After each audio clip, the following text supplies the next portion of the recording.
جزاک اللہ ماشاء اللہ۔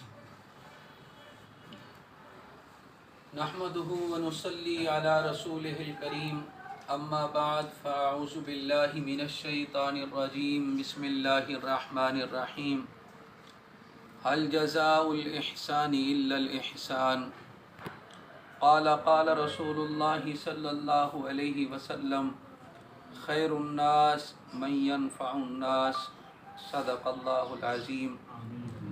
سب مل کر حضور صلی اللہ علیہ وسلم کی پاک بارگاہ میں درود و سلام کا نذرانہ پیش کرو۔ صلی اللہ علی النبی الأمی وآلہ صلی اللہ علیہ وسلم صلاۃ و سلاما علیک یا سیدی یا رسول اللہ، صلاۃ و سلاما علیک یا سیدی یا حبیب اللہ، بلغ العلا بکمالہ کشف الدجی بجمالہ، حسنت جمیع خصالہ صلوا علیہ وآلہ، مولا یصلی وسلم دائما ابدا علی حبیبک خیر الخلق کلہم۔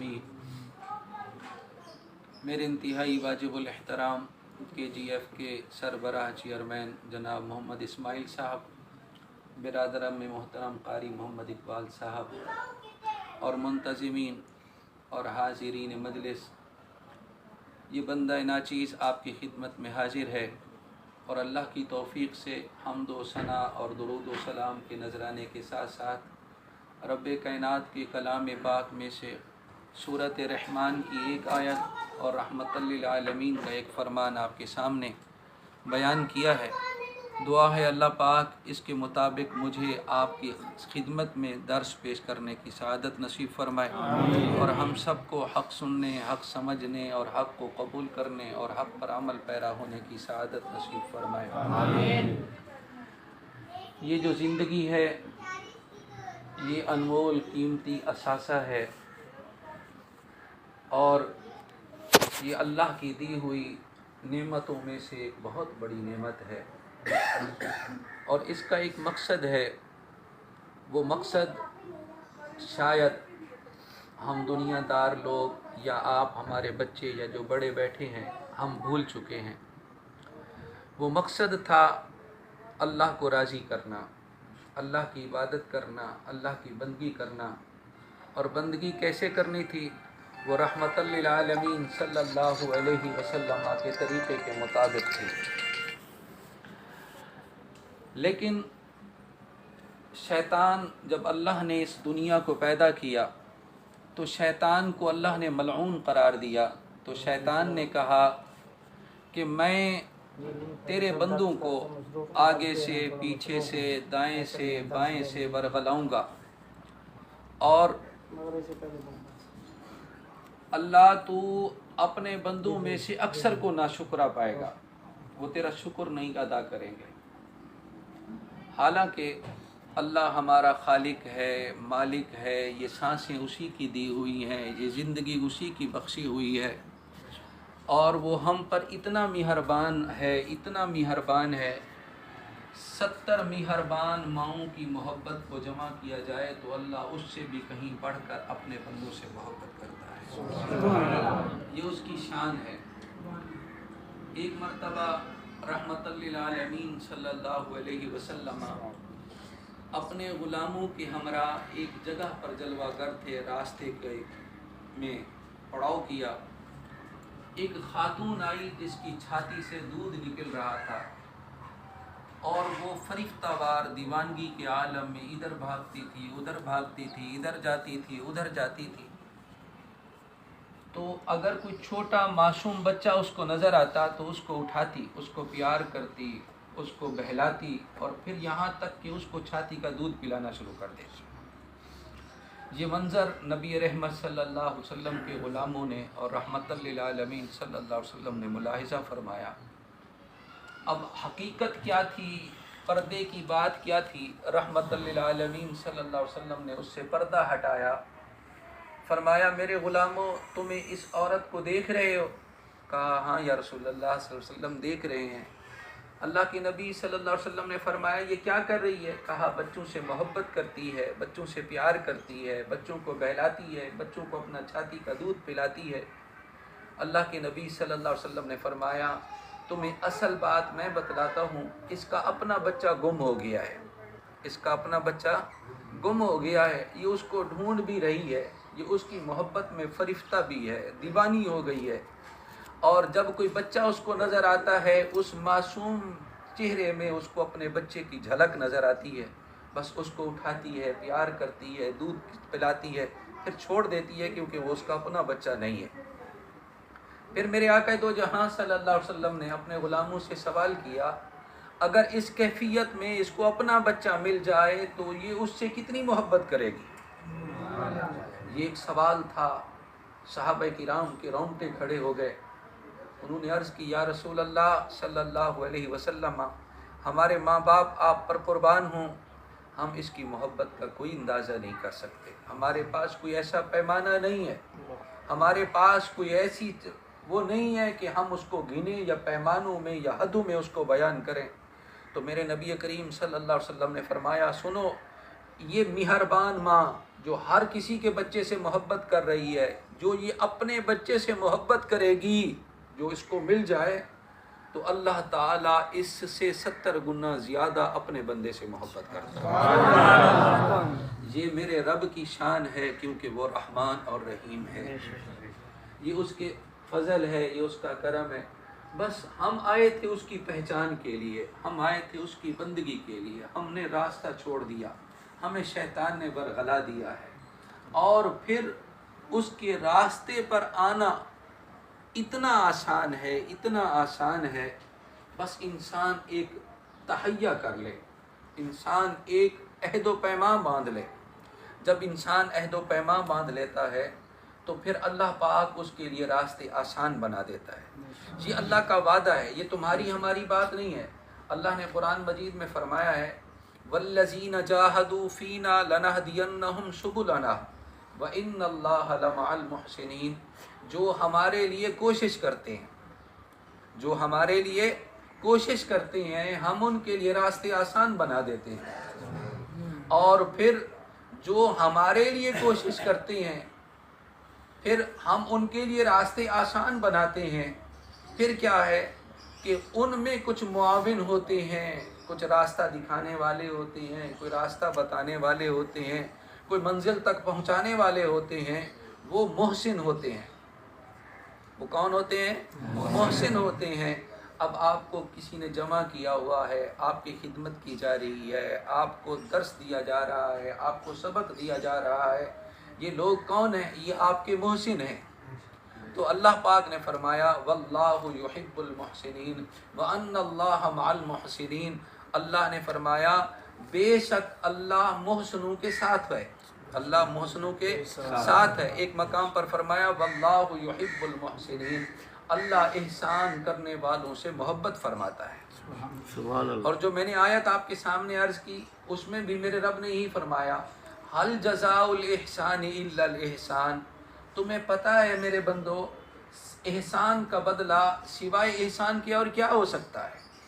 یہ اور بات ہے آپ نے میرے ساتھ احسان کیا، میں آپ کے ساتھ احسان نہ کر سکوں، یہ ہو سکتا ہے، یہ نہ کر سکے یہ بھی ہو سکتا ہے، لیکن اللہ کہیں نہ کہیں سے اگر آپ نے بھلائی کی ہے وہ بھلائی اپنے ساتھ کرو، اپنے والدین کے ساتھ کرو، اپنی زندگی کے ساتھ کرو، اپنے محسنوں کے ساتھ کرو، کہیں بھی آپ احسان کرو، اللہ کہیں نہ کہیں سے سبب ضرور پیدا فرمائے گا کہ تمہارے ساتھ بھلائی ہوگی، تمہارے ساتھ احسان ہوگا۔ اگر پھر بھی نہ ہو تو پھر سمجھ لینا کہ اللہ پھر کچھ اور چاہتا ہے، اللہ کچھ اور چاہتا ہے۔ نبی کریم صلی اللہ علیہ وسلم نے فرمایا کہ اللہ کے کچھ بندے دنیا میں دعا کریں گے اور رو رو کے گڑ گڑا کے اپنی پوری توجہ کے ساتھ، اللہ کے نبی نے فرمایا اللہ غافل دل سے دعا جو نکلتی ہے اس کو قبول نہیں کرتا، جو اللہ پاک کو یاد کر کے اس کی پاک بارگاہ میں دعا کرتے ہیں، اور اللہ کا ایک وعدہ بھی ہے کہ میرے سے مانگو فَلْيَسْتَجِيبُوا لِي، مجھ سے مانگو میں تمہاری دعا کو قبول کروں گا، یہ تو اس کا وعدہ ہے۔ تو جو دل سے مانگتے ہیں اللہ اس کی دعا کو قبول کرتا ہے۔ اب دعا کے 3 ثمرات ہوتے ہیں، ایک تو یہ کہ فوری قبول ہو جائے، ایک یہ ہے کہ اس کا کچھ بدلہ دنیا میں مل جائے، ایک یہ ہے کہ وہ آخرت کا ذخیرہ کر لی جائے، وہ آخرت کا ذخیرہ کر لی جائے۔ آپ نے کوئی دعا مانگی، یہ تو پتہ نہیں کس کی دعائیں ہوں گی جس کی وجہ سے آج آپ یہاں جمع ہیں، ورنہ کتنے لوگ ہوتے ہیں جو فٹ پاتھ پہ پڑے ہوئے ہوتے ہیں۔ میں نے یقین مانیے اپنی آنکھوں سے ایک شخص کو روڈ کے اوپر سرے روڈ دم توڑتے ہوئے دیکھا ہے اس نشے کی وجہ سے، میری اپنی آنکھوں نے دیکھا ہے۔ اور آپ سمجھتے ہیں، آپ اس کیفیت سے گزرے ہیں، اس کیفیت میں نشے کے عالم میں جب انسان اس دنیا سے رخصت ہو اس کے جسم کا کیا حال ہوگا، اور جو روڈوں پہ پڑے ہوئے ہوتے ہیں ان کے جسم کے کپڑے، ان کے جسم کا کیا حال ہوتا ہوگا۔ اور پھر روح نکل گئی اور مکھیاں اور دیگر چیزیں، آپ اندازہ لگائیں، میں آپ کو صرف احساس کی وجہ سے آپ کی خدمت میں عرض کر رہا ہوں، یہ پتہ نہیں کس کی دعائیں ہیں آپ یہاں پر جمع ہیں، ورنہ ایسا بھی ہو سکتا تھا۔ اللہ پاک اس کیفیت سے آپ کو محفوظ رکھے، اللہ آپ کو اس سے یہاں سے نکالے، اور جو آپ کی خدمت کر رہے ہیں اللہ ان کو دونوں جہان میں اس کی جزائے خیر عطا فرمائے۔ تو میرے نبی کریم صلی اللہ علیہ وسلم نے فرمایا، دعا کرنے والا دعا کرتا ہے، یا تو دنیا میں اس کو اس کا صلہ اسی وقت قبولیت مل جاتی ہے، یا اس کا کوئی بدلہ مل جاتا ہے، یا پھر اللہ آخرت کا اس کے لیے ذخیرہ بنا دیتا ہے۔ تو ذخیرہ کیا ہوتا ہے؟ نبی کریم صلی اللہ علیہ وسلم نے فرمایا، ایک شخص اپنے اعمال پر شرمندہ ہوگا، اپنے اعمال پر شرمندہ ہوگا۔ اب میں نے جو کچھ کیا ہوا ہے مجھے پتہ ہے نا میں نے کیا کیا ہے، میں نے کتنی نمازیں چھوڑی ہیں، میں نے کتنی زکاتیں نہیں دیں، میں نے کتنے روزے چھوڑے ہیں، میں نے اللہ کی کتنی نافرمانی کی ہے، میں نے کتنے کسی کا حق کھایا ہے، یہ تو مجھے پتہ ہے نا۔ اور وہ اپنے تمام اعمال اس کے مد نظر ہوں گے، اللہ کی بارگاہ میں حاضر ہوگا، شرمندگی کی کیفیت میں ہوگا، لیکن اللہ فرمائے گا میرا بندہ یہ سامنے احد پہاڑ کے برابر یہ نیکیاں ہیں، یہ تیری ہیں، اور تو اس کو لے اور جنت میں چلا جا، اس کو لے اور جنت میں چلا جا۔ وہ اللہ کی بارگاہ میں عرض کرے گا، باری تعالیٰ میں تو گناہگار بندہ تھا، میں غافل تھا، اے اللہ میں نے تو بڑی کوتاہیاں کی تھی، لیکن یہ میری نیکیاں نہیں ہو سکتی۔ تو اللہ پھر سوال کرے گا، کیا تیرا رب بھولنے والا ہے؟ وہ کہے گا نہیں نہیں، میں بھول سکتا ہوں، میرا رب بھولنے والا نہیں ہے، ہمارا رب بھولنے والا۔ اللہ ہر عیب سے پاک ہے، وہ پاک ذات ہے، وہ ہر چیز سے پاک ہے، ہم کمزور ہیں، ہم بھولنے والے ہیں، رب بھولنے والا نہیں ہے۔ وہ کہے گا میرا رب بھولنے والا نہیں ہے، تو پھر اللہ فرمائے گا یہ تیری نیکیاں ہیں۔ وہ کہے گا اللہ تو میرے علم میں نہیں ہے میں نے کوئی ایسی نیکیاں کی تھی، میرا رب بھی بھولنے والا نہیں ہے، اے اللہ مجھے بتا دے کہ یہ میری کون سی نیکیاں ہیں، میں نے کون سا عمل کیا تھا۔ اللہ فرمائے گا تو نے دنیا میں بیٹھ کر مجھ سے دعائیں مانگی تھیں، میں نے دنیا میں تیری دعاؤں کو قبول تو کیا تھا لیکن اس کا صلہ نہیں دیا تھا، اس کو میں نے تیرے لیے آخرت کے لیے جمع کر لیا تھا۔ اور جو چیز رب کے ہاں آ جاتی ہے رب اس کو کم نہیں ہونے دیتا، بڑھاتا چلا جاتا ہے۔ ان دعاؤں کو تیرے رب نے بڑھایا اور وہ اتنی بڑھی قیامت تک بڑھتی رہی، آج احد پہاڑ کے برابر ہو گئی۔ اب یہ تو اپنی یہ دعاؤں کا صلہ لے اور جنت میں چلا جا۔ یہ دعاؤں کا نتیجہ ہے۔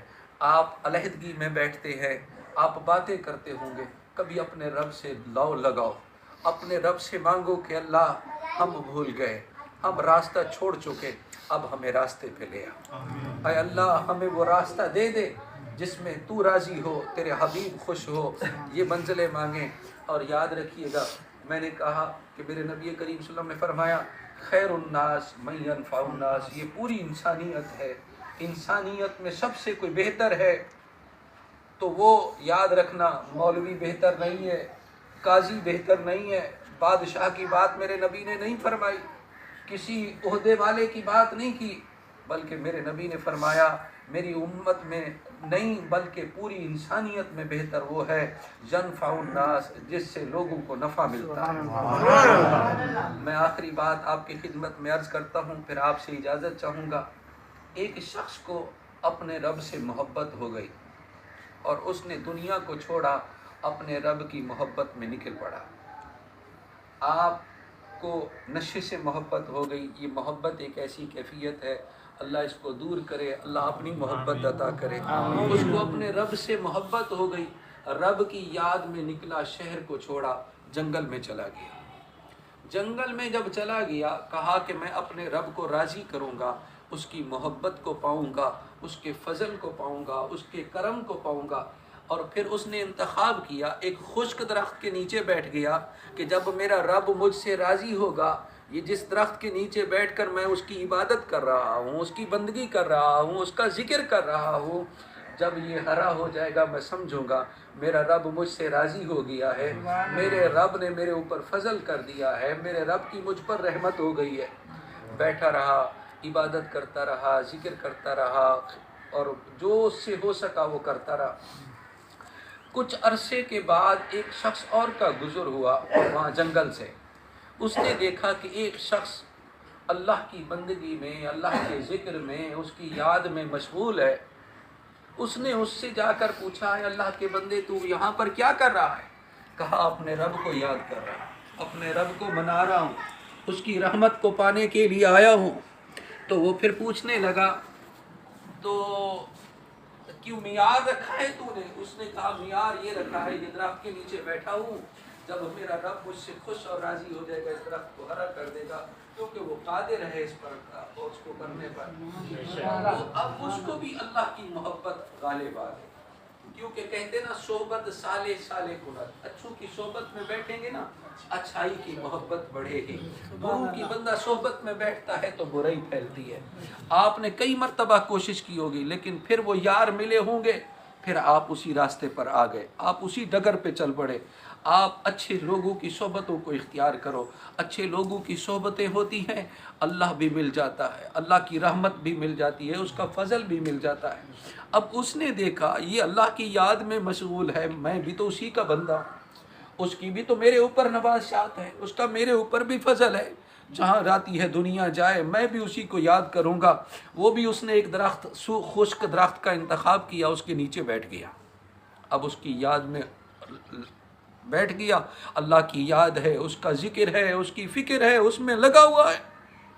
اتنے میں جنگل سے آواز آئی کہ مجھے بچاؤ، مجھے بچاؤ، مجھے بچاؤ۔ وہ شخص جو پہلے بیٹھا ہوا تھا اور جو دوسرا بعد میں آیا تھا وہ کہنے لگا کہ یار آواز آ رہی ہے تو ہم جائیں نا اس کو بچائیں۔ اس نے کہا ہم اس لیے تھوڑی آئے تھے، دنیا کو تو چھوڑ کے آنے کا مقصد ہی یہی تھا، اللہ کو یاد کرنا ہے، اس کے ذکر سے غافل نہیں ہونا۔ ہم ادھر جائیں گے پھر وہی غفلت، وہی باتیں، وہی مسئلہ۔ اس نے جو ہے نا کہا تو بھی بیٹھ جا، میں بھی بیٹھا ہوا۔ وہ پھر رک گیا، پھر آواز آئی، اب اس سے رہا نہیں گیا، جو بعد میں آیا تھا اس سے رہا نہیں گیا۔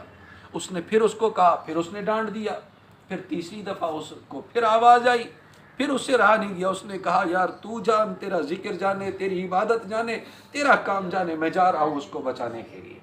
اب وہ گیا، ایک شخص تھا لکڑ ہارا تھا، لکڑیاں کاٹتا تھا، اس نے ایک درخت کی لکڑی کاٹی، وہ پورا درخت گرا اور اس کا ہاتھ اور پاؤں پھنس گئے، اب وہ نکل نہیں پا رہا تھا۔